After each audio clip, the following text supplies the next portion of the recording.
This Sunday, widening war. 1 week in, and the conflict with Iran is escalating. President Trump defends his decision to strike as the fight rapidly spreads across the Middle East. If we didn't hit within 2 weeks, they would have had a nuclear weapon. We knew that there was going to be an Israeli action. We knew that that would precipitate an attack against American forces. And support for the war breaks across party lines. This is a war of choice. It did not have to happen. There is no evidence that has been presented to us that the United States was under threat of imminent attack from Iran. This is not Iraq. This is not endless. We are not at war. I'll talk to the U.S. ambassador to the United Nations, Mike Waltz, House Democratic leader Hakeem Jeffries, and Iranian Foreign Minister Abbas Araghchi. Plus, cabinet shakeup.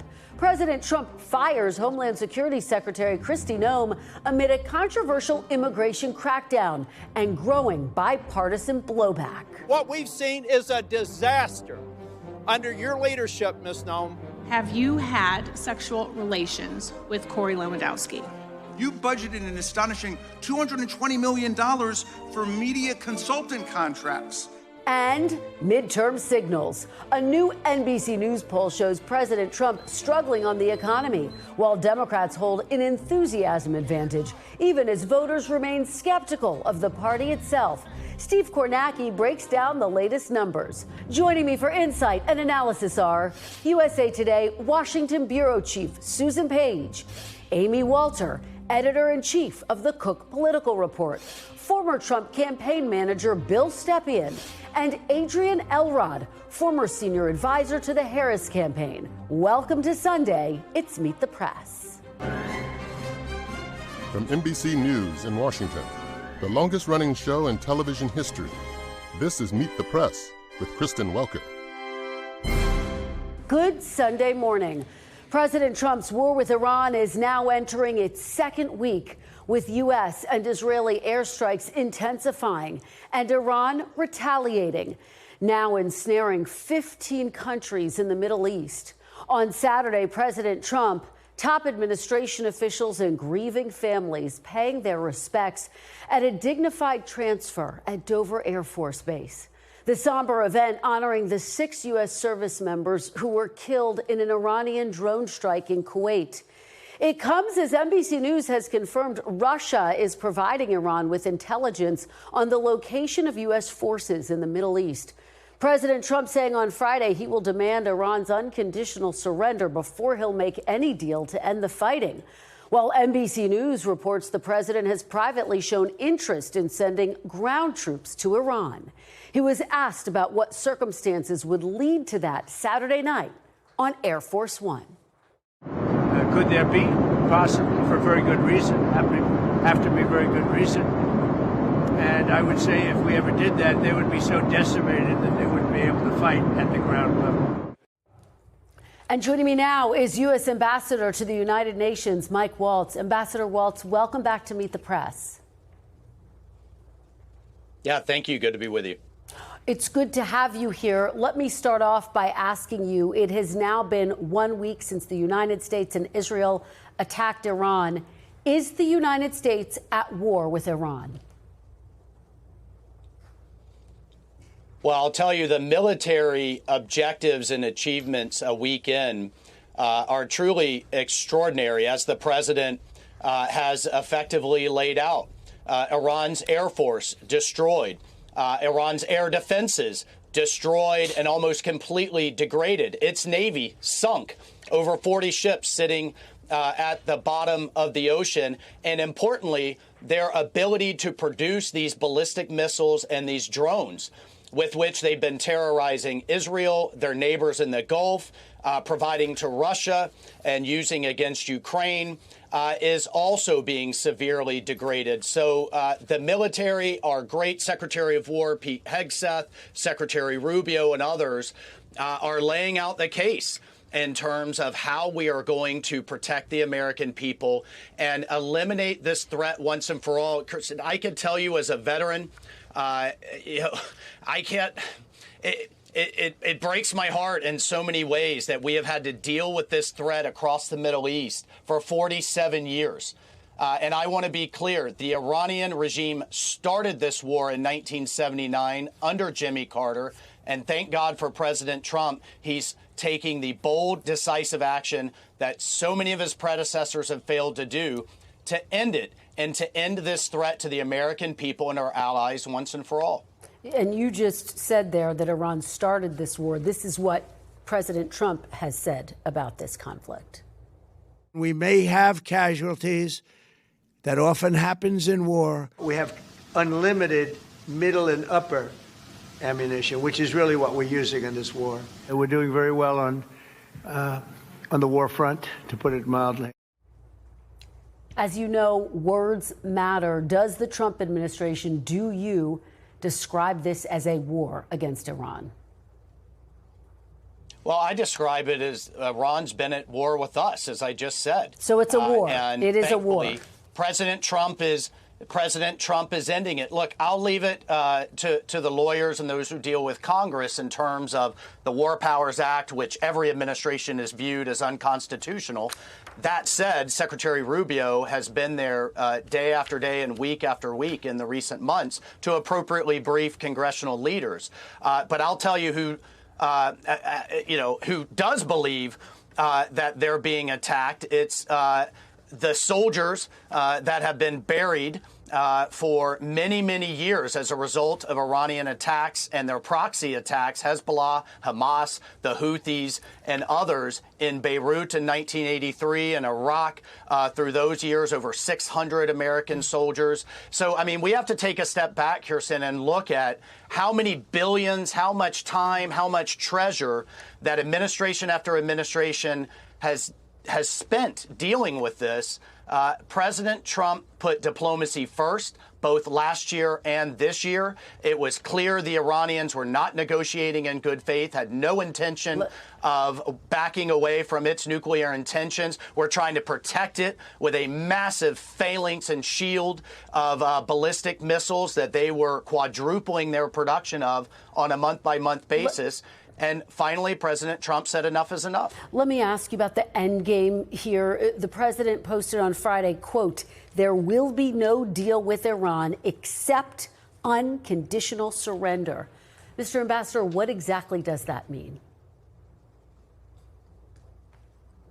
Well, I'll leave that to the president as commander-in-chief to determine what that ultimately looks like. But he's been very clear in no nuclear weapons program, no ballistic missiles that can deliver a nuke, no massive shield with which they're going to hide behind of both short-range ballistic missiles, long-range, and drones that we're seeing them unleash on our neighbors and our allies and on the world right now. And enough is enough with this ongoing 47-year support of terrorism all over the world as the world's largest sponsor of terrorists. So all of those objectives are being achieved. We're ahead of schedule. And what he ultimately wants is pretty much common sense, as he said. We have to have an Iranian government that no longer threatens the American people, threatens our allies, and threatens the world, and holds the world's energy supplies hostage through both its missiles and its Navy. There's a big question about what exactly it will take to achieve all of those goals. NBC News is reporting that President Trump has privately shown serious interest in U.S. boots on the ground in Iran. Is the administration actively considering putting U.S. boots on the ground in Iran?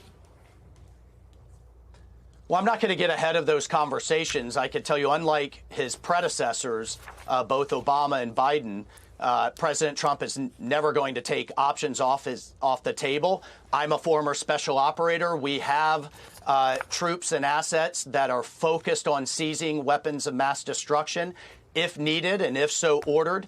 But again, I just go back to how consistent the president has been on this point. In his campaigns in 2016, 2020, 2024, he has consistently said Iran can never have a nuke. He'll do what's necessary to make sure they don't.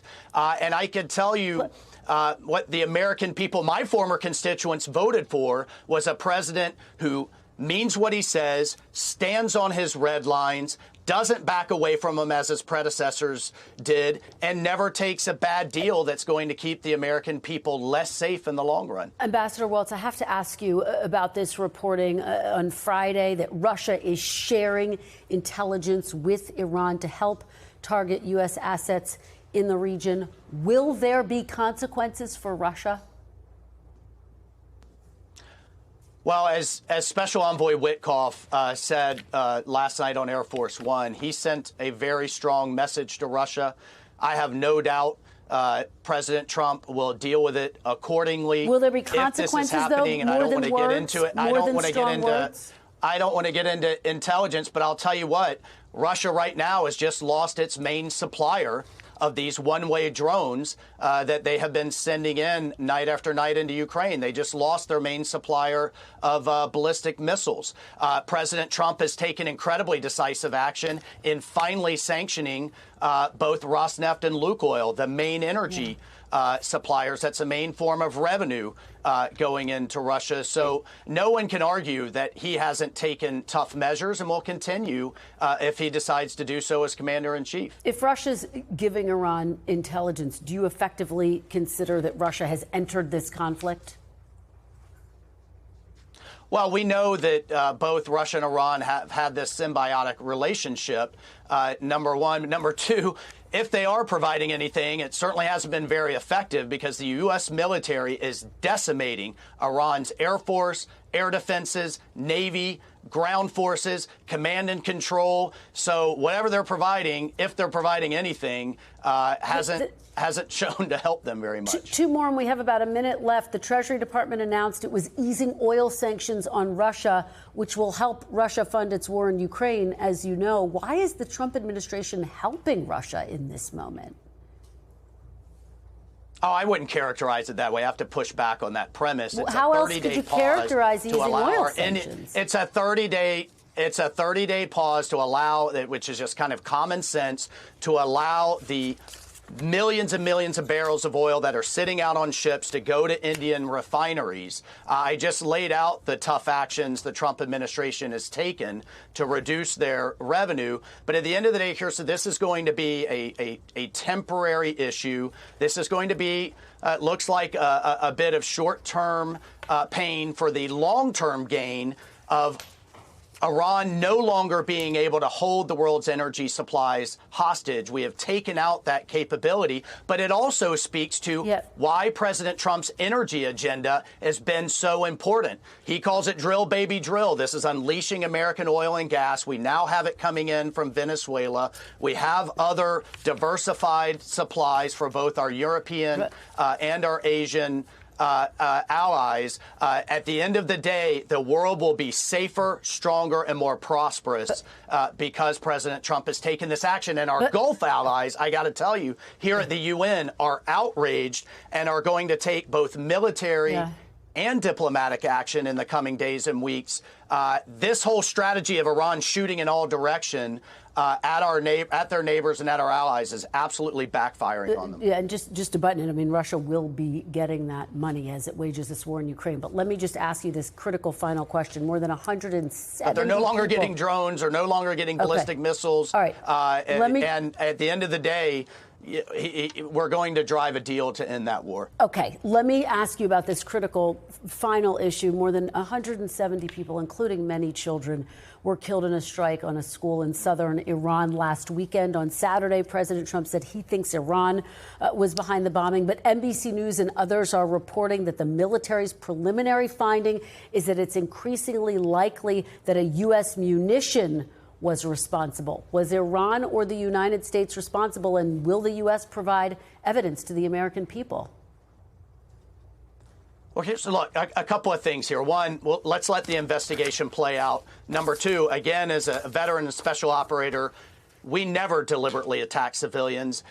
If civilians were injured, it's always by accident. Contrast that. I mean, this is really rich coming from the Iranians who they and their proxies hide caches of weapons and military apparatus in hospitals and schools. We know they do that all over the world. And this is coming from a regime that literally has massacred its own people at an industrial scale. So I don't believe a word coming out of their mouth. Let the investigation play out. All right, Ambassador Waltz, thank you so very much. When we come back, House Minority Leader Hakeem Jeffries joins me next.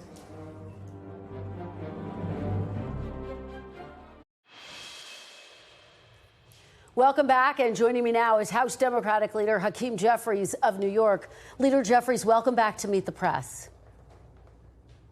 Good morning. Great to be back. It's great to have you back. Let's start with the war in Iran. The United States now a week into this conflict. Do you think the world is safer now that the supreme leader is dead?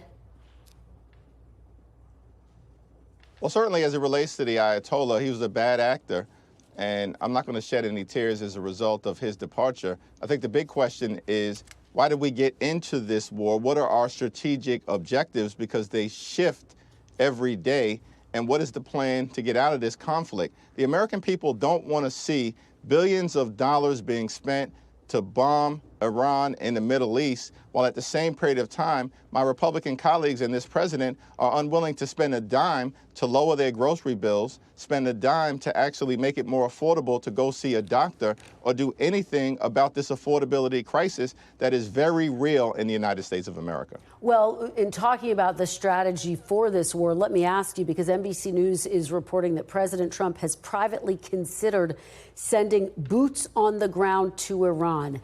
Is there any scenario where you would support sending U.S. forces to be on the ground in Iran, Leader Jeffries?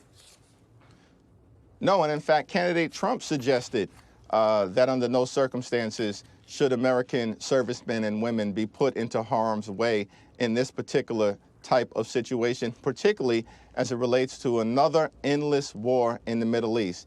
And we are deeply saddened right now by the loss of 6 brave and heroic servicemen and women who have already lost their lives, and will continue to pray for their families and their loved ones. But the American people deserve answers from the administration as to how we're going to actually move forward in a way that makes America safer, not more vulnerable.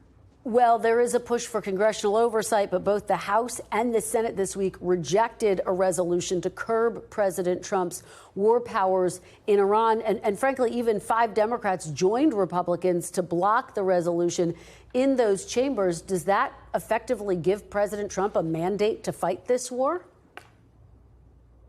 Not at all. The president, of course, has a responsibility, first and foremost, to make his case to the American people, which he's failed to do. There's a reason why this president is deeply unpopular. His policies, including the one big ugly bill, are unpopular.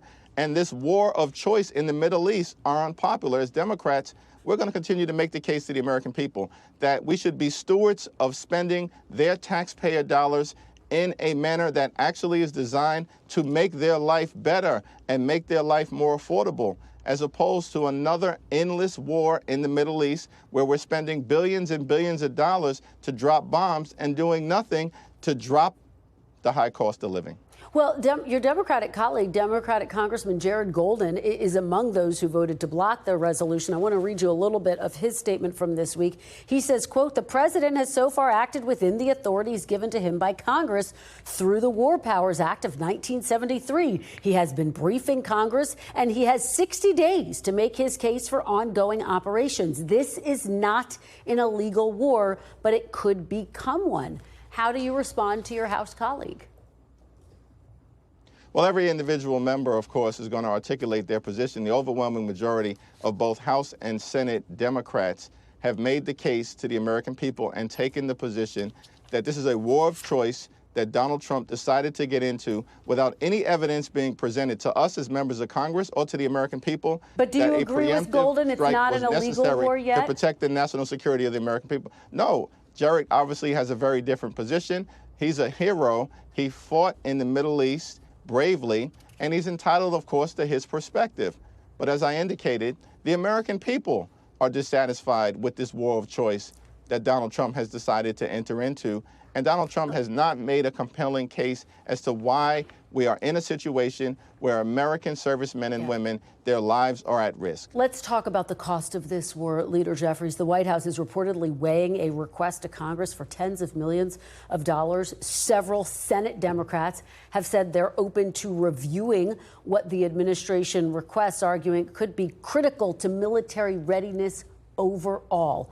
As the leader of House Democrats, do you plan to block all Pentagon funding, even if the argument is it is critical for military readiness?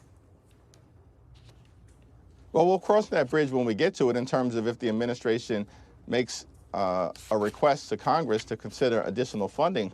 But at this particular point in time, the administration has failed to make its case as to the rationale or justification for this war of choice in the Middle East. Listen, candidate Trump promised that he was not going to get the country into an endless war, particularly in the Middle East, in the aftermath of what we saw in places like Iraq and Afghanistan. President Trump has now done the exact opposite. And absent him actually providing us with a compelling rationale, he's going to have a difficult case to make on Capitol Hill. Leader Jeffries, let me ask you about another aspect of this. As you well know, President Trump fired Homeland Security Secretary Kristi Noem this week, something you and other Democrats have been calling for. Democrats continue to block funding for DHS amid these demands that there be changes to ICE and the president's deportation policies. Is the change in leadership at DHS enough for you and other Democrats to reopen the government, to start to fund DHS again? Well, again, let's understand, Republicans control the House, the Senate, and the presidency. They've made an affirmative decision that they would rather shut down FEMA, shut down the Coast Guard, and shut down TSA as opposed to getting ICE under control. What we want is a situation where ICE is actually conducting itself like every other law enforcement agency in the country, as opposed to using taxpayer dollars to brutalize or in some cases kill American citizens. So is replacing Noem a big enough step for you to get to yes? No, it's certainly not. What we need is a change in policy, not simply a change in personnel. Now, Kristi Noem was a disgrace. He was totally unqualified. She was a pathological liar. She called American citizens domestic terrorists without any justification whatsoever. But we need dramatic, bold, meaningful, and transformational changes to get ICE under control. That's what the American people want to see. That's what we're working hard to deliver. Congressman, there's a real concern that the Iran strikes may increase the terror risks here in the United States. Republican Congressman Mike Lawler of New York wrote this, quote, "Given the situation in the Middle East and the potential for Iran and its terrorist proxies to attempt some type of attack, it is imperative that Senator Schumer and Rep. Jeffries immediately drop all opposition to funding the Department of Homeland Security and pass the funding bill." What say you to that argument that this is about the safety and security of U.S. citizens? Well, House and Senate Democrats have actually introduced legislation to make sure that every other aspect of the Department of Homeland Security is funded in order to ensure that we are protecting our national security, funding the Coast Guard, funding FEMA, as well as funding TSA. Unfortunately, Republicans have decided that they would block those changes from being put into place in order simply to continue to protect and shield ICE from the type of accountability, the type of dramatic change that's necessary. Things that we're asking to do that are common sense, like making sure that judicial warrants are required before ICE agents can break into the homes of the American people, ensure that there are independent investigations when ICE agents break the law or even kill American citizens, so that there's accountability. We want to make sure sensitive locations like schools and hospitals are protected, including other locations like houses of worship and polling sites. These are common sense reforms that are necessary in order to get ICE under control. Leader Jeffries, a couple more, and we're almost out of time. I want to turn to the midterms, the results in Texas this week. State Representative James Tallarico, of course, as you know, won the Senate Democratic primary against Congresswoman Jasmine Crockett, what message do you have for black voters who supported Crockett and may feel less enthusiastic about supporting Tallarico? Well, Jasmine Crockett ran a great race, and she's going to continue to be a powerful voice as we move forward to hold this administration accountable and to push back against the extremism that they're unleashing on the American people. And I think in her own statement in the aftermath of the results, she indicated that we needed to all come together to make sure that we're doing what's necessary to support our Democratic nominee and to win up and down the ballot in Texas and across the country. And that's what we'll continue to do, to fight to lower the high cost of living, to fix our broken healthcare system, and to clean up the corruption that the Trump cartel has unleashed on the American people. Leader Jeffries, I have to ask you very quickly, because Vice President Kamala Harris endorsed Crockett in that race. After Crockett's loss, a former Biden-Harris staffer said of the former vice president, quote, her rapidly declining polling numbers are a lagging indicator. Her lack of political relevancy is a leading one. Has Kamala Harris lost her political relevancy, Leader Jeffries? No, I don't think so. But look, we're focused right now on the 2026 midterm elections, and we're going to do everything we can to make sure we take back control of the House of Representatives, to focus on the issues that matter in terms of dealing with the affordability crisis, to make life more affordable for everyday Americans who are struggling, far too many people, to live paycheck to paycheck. That should not be the case in the United States of America, the wealthiest country in the history of the world. All right, Leader Jeffries, thank you so much. When we come back, Iranian Foreign Minister Abbas Araghchi joins me next.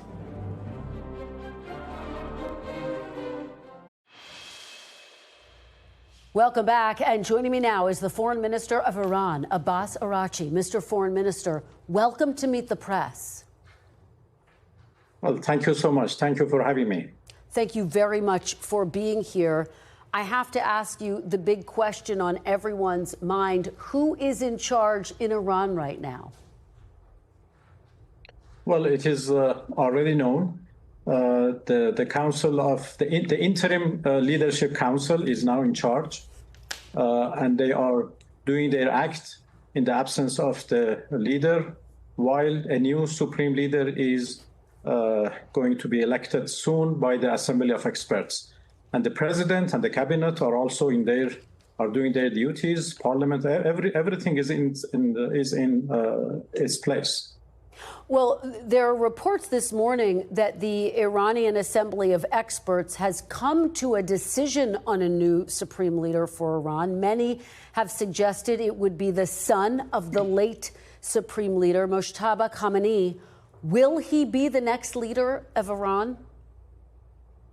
Well, nobody knows. Actually, there are lots of rumors around, but, we have to wait for the Assembly of Experts to convene and vote for the new supreme leader and the one who is elected by them.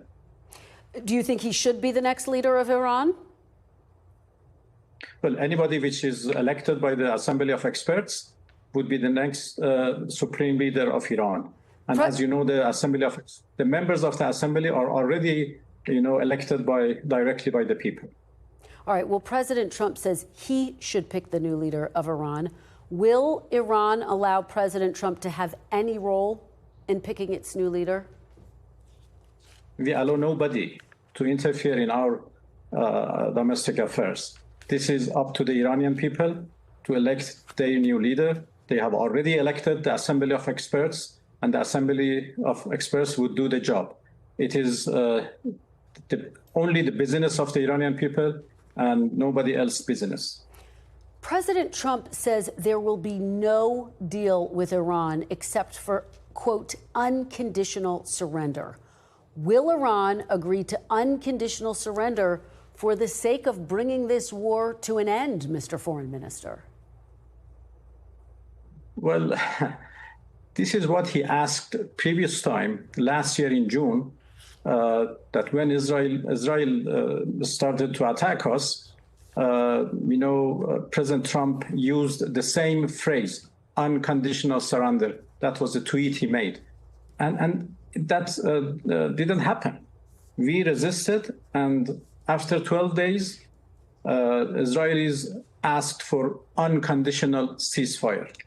So we never give up, we never surrender, and we continue to resist as long as it takes. We continue to defend ourselves, and we are defending our territory, our people, and our dignity.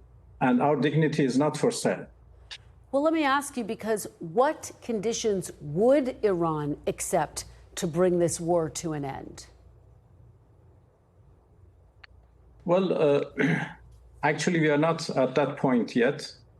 Obviously, this time is different from the previous time. Last time, we accepted the ceasefire. But, this time is quite different.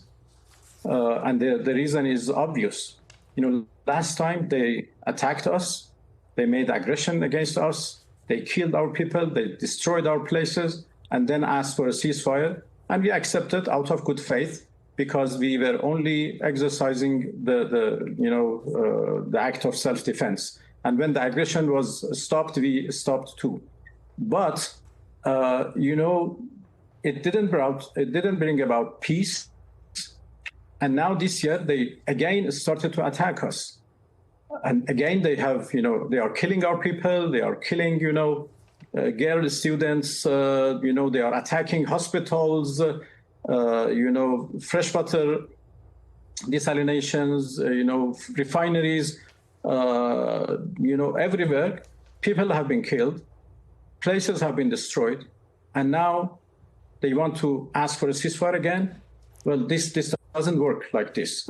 So there should be a permanent end of the war. And unless we get to that, I think we need to, continue fighting for the sake of our people and our security. We are going to get to the reports about some of the deaths in just a moment. But just to stay on this topic, would Iran ever agree to a ceasefire to get back to the negotiating table to end all of this military conflict? Well, they have to explain why they started this aggression before we come to the point to even consider a ceasefire. Of course, nobody wants to continue this war. This is not our war. This is not the war of our choice. This is imposed on us by the United States, by Israelis. They have, started this war unprovoked, unwarranted, illegally. And what we are doing is legal act of self-defense, and we have every right to do that. So it is not fair that if only it stops the aggression and ask us to stop too. As I said, this time is different. Let me ask you about some of what Iran has been doing. Iran has launched hundreds of missiles at 13 other nations in the region. On Saturday, the Iranian president apologized for those strikes on neighboring Gulf states. Was it a mistake for Iran to attack its neighbors? Well, it is a mistake if you consider that Iran is attacking its neighbors. No, we are not attacking our neighbors. We are attacking American bases, American, installations, American assets, which are unfortunately located in the soils of our neighbors. So we are not attacking our neighbors. We are attacking Americans who are attacking us. We are retaliating. We have not started this war. It is Americans who started this war against us, attacking us, and we are defending ourselves. So it is obvious that our missiles cannot reach the U.S. Soil. What we can do is to attack American bases and American installations around us, which are unfortunately in the soils of our neighborly countries. But Mr. Foreign Minister, if you're not attacking your neighbors, why did the Iranian president apologize? Well, first of all, apology in our culture is a sign of dignity and strength. Secondly, he apologized from the peoples of the region for the inconveniences they have faced because of this aggression by the United States and retaliation by us. So as a matter of fact, it is in fact the President of the United States who should apologize from the people of the region and Iranian people for the killings and destructions they have done against us. Let me ask you, because NBC News is reporting that Iran is receiving help from Russia to help locate U.S. forces. Are you receiving any help from Russia? Well, we have a strategic partnership with Russia. So that's a yes? And, a military cooperation between Iran and Russia is not something new. It's not a secret. It has been in the past and is still there and will continue in the future. Is Russia helping you locate U.S. forces? I just want to be very clear here. Well, I don't have exact military information. As far as I know, we have a very good partnership with Russia. So they are helping you. They are providing intelligence. Well, they are helping us in many different directions. I don't have any detailed information. Okay, let's move to the strike on the elementary school in southern Iran. It killed more than 170 people, including many children. President Trump said Iran is responsible for that strike. What is your response to what the president said? Well, it is funny. It is our school. These are our students, our girls, and they are attacked by an American fighter, a jet fighter, and they have been killed. Why Iran is responsible? Have we started this war? Have we attacked our own people? No, we were negotiating with the United States. And in the middle of negotiations, in the middle of diplomacy, they decided to attack us. And they have attacked so many places, including schools and hospitals. And there are all evidences that this school is attacked by an American, jet fighter. Where is the Iranian evidence that this was a U.S. attack, a jet fighter, as you say? Will you provide If it was not U.S., then who was that? Maybe Israelis. But it is obvious who else is attacking us. Well, let me move on to this question about potential ground troops. You said earlier this week on U.S. ground troops to my colleague Tom Yamas, quote, "We are waiting for them." But President Trump says the condition for sending troops to Iran would be that Iran, quote, "would be so decimated that they wouldn't be able to fight at the ground level." Is the president right? Would you not be able to fight at the ground level, Mr. Foreign Minister? Well, at least this is not the case right now. For the time being, we are capable enough. We have very brave soldiers who are waiting for any enemy who enter into our soil to fight with them and to kill them and destroy them. So, and that would be the case in the coming days and the coming years, and always in our in Iran. We are brave people. We have a great civilization. We have defended our land for thousands of years, and we continue to do that as much as it takes. Let me ask you, because you have said that this was a war of choice. President Trump said one of the reasons for launching this war was that Iran, quote, already had missiles capable of hitting Europe and our bases and would soon have missiles capable of reaching America. Was Iran planning to directly attack the United States? Well, this is not true. This is, in fact, misinformation. We have capability to produce missiles, but we have intentionally limited ourselves to below 2,000 kilometers of range because we don't want to be felt as a threat by anybody else in the world. We have not started any plan to increase the range of our missiles more than what it is right now.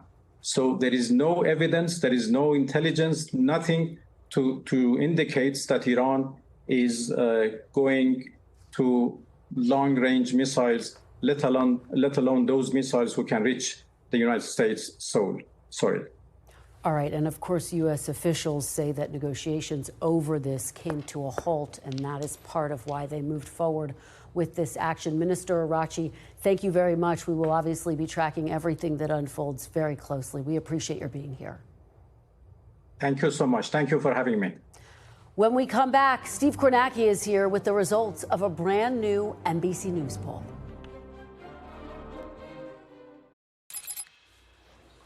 Welcome back. NBC News Chief Data Analyst Steve Kornacki is here to break down the results of our latest NBC News poll.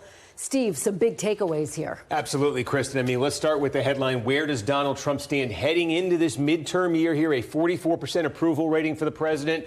Not far off where he was when we last checked in. But I think for Trump here in his first term, that 2018 midterm, this is almost exactly where he was at that point, too. Of course, there was a 40-seat Democratic landslide that year. Democrats took back the House. Also, what is driving the low number for Trump? It continues to be the economy. Look at this, Kristen, asking folks, do you approve of how the president has handled inflation, cost of living specifically? 36% approved, 62 disapproved. That's down a year ago. It was 42-55. It's twice as bad now for him. Steve, that's a big dip on a critical issue for this midterm election. Absolutely, Kristen. Voters continue to say this one is of pretty central importance to them. And then also, are they feeling it? Have Trump's policies helped or hurt? Almost 50% they're saying they have hurt. A majority of independents saying the same thing. We checked in the president on some other issues here. Immigration now, 44% approval. But this is interesting. We also asked not immigration, we asked border security. And when you put it that way, it is different. 53% majority approve of the president there. Almost 1 in 10 voters have this split opinion, disapprove immigration, approve on border security. And I think this spills over to broader attitudes about immigration, these high-profile incidents. Minnesota, look at this. ICE, a positive rating of only 38% for ICE. Does that mean the country's getting more dovish on immigration? Not necessarily, because when you ask about sanctuary cities, look at that, 33-43, also very negative there. So complicated attitudes, I think, on immigration. How about the state of the two parties? Heading into the midterm, the generic ballot, it's a 6-point advantage here for Democrats. It's a sizable lead for them, although we mentioned 2018, Trump's first term. At this point, it was 10 points for Democrats, so it is a little bit less. And I think what's driving the Democratic advantage now really is heavily this.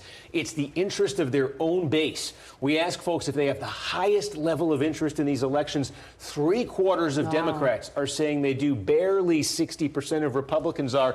And again, that is a difference, Kristen. When you go back to that first Trump midterm, the gap wasn't as pronounced as it is right now. This, though, as well, the image of the parties getting outside the base here. What do all voters think? Look at this. Republicans are not that popular.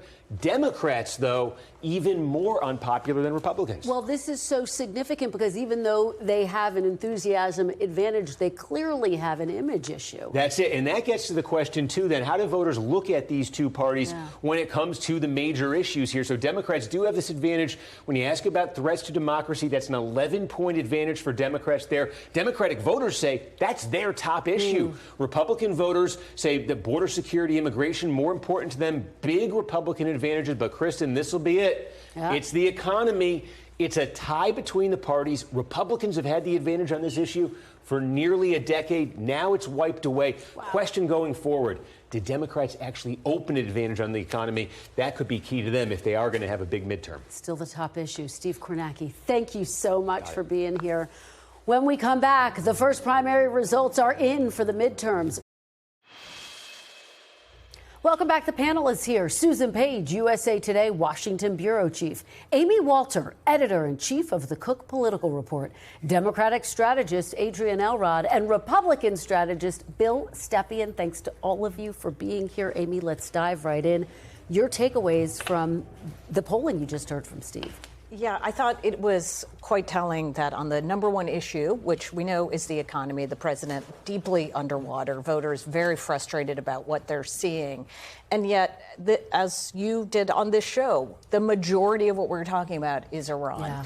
And when I talked to a Republican strategist the other day, he said to me, what Americans are asking for is for the president to declare war on grocery prices, not on Iran. And that is going to be the challenge going forward for Republicans, is proving to voters that they get what their number one priority is. Bill, when you see those numbers, particularly on the economy, how jittery is it making Republicans? I look at the enthusiasm gap. 13 points is a gulf between the parties. That's always the case for the out party. Democrats are as ginned up as they can be. Donald Trump is the human turnout machine. I don't think Democrats could get more riled up. To win, Republicans have to be on offense. To get on offense, they have to close that gap. Donald Trump could do that in a midterm election. Adrienne, what did you take away from the numbers, the enthusiasm gap, and yet Democrats struggling with party image? Well, look, it's interesting because I think one of the reasons why Democrats are struggling with our image a little bit is because we don't have that one unified leader, that one person who we know is going to be the heir apparent to take over the Democratic nomination going into 2028. I think once you start seeing the 2028 election heat up, you're going to hear from a lot of talented people in the party. A lot of our governors, people who are going to be running, are going to help fill that gap. But look, it is also incredibly interesting to see the turnout that we saw in Texas and North Carolina among Democrats.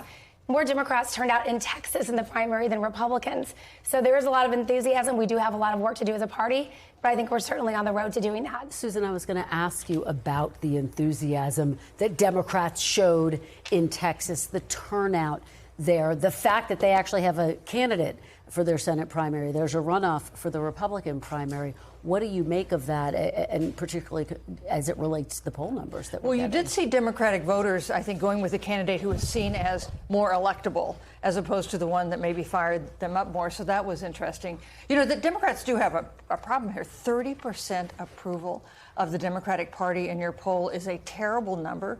And yet you match that with 50% say they want Democrats to win control of Congress, a 6-point lead over Republicans. That is, I think, traditionally enough to make it clear that your guest on this show, Hakeem Jeffries, is going to be the next Speaker of the House. Amy, do you agree with that? Ed, I thought it was fascinating because it really showcased how complicated the immigration issue is. That used to be President Trump's strong suit, but now the border, the way he's handling deportations is a potential liability. Oh, it's definitely a liability. It's one that Democrats are talking about a lot. You hear about it in so many of their ads. But note, too, when you ask the question of, well, who do you trust on the issue of immigration, even with all the controversy over ICE, Republicans continue to have a double-digit lead on that. So if I'm Democrats right now thinking about the midterm elections, what do I want to talk about? It's still about the economy that I would put front and center. It's why you hear them talking a lot more about affordability than anything else. Bill, how do you see the war in Iran, as Amy references, playing into all of this? Gas prices are going up. Some MAGA movement members are saying they're not happy with it. In the NBC poll that you just referenced, 88% of Republicans approve of Donald Trump's job performance, including 8 in 10 approve of his handling of Iran, of those who voted for him. So I know there's a lot of MAGA voices saying that he's abandoned the base, they're going to abandon him. The poll numbers, the data tells a different story. Yeah, well, with our final 20 seconds, Adrienne, President Obama at Jesse Jackson's funeral said, we wake up each day to a new assault on our democratic institutions. Is that the right message for the midterms? Look, I don't think that Obama's really talking about the message for the midterms when he made that statement. But look, the bottom line is this. While voters do care about protecting democracy and Democrats are concerned because they see Trump, threatening our institutions every single day, the overall issue that Democrats will win on is affordability, and that's what we have to prove. All right, guys, thank you so much. That is all for today. Thank you for watching. We'll be back next week because if it's Sunday, it's Meet the Press.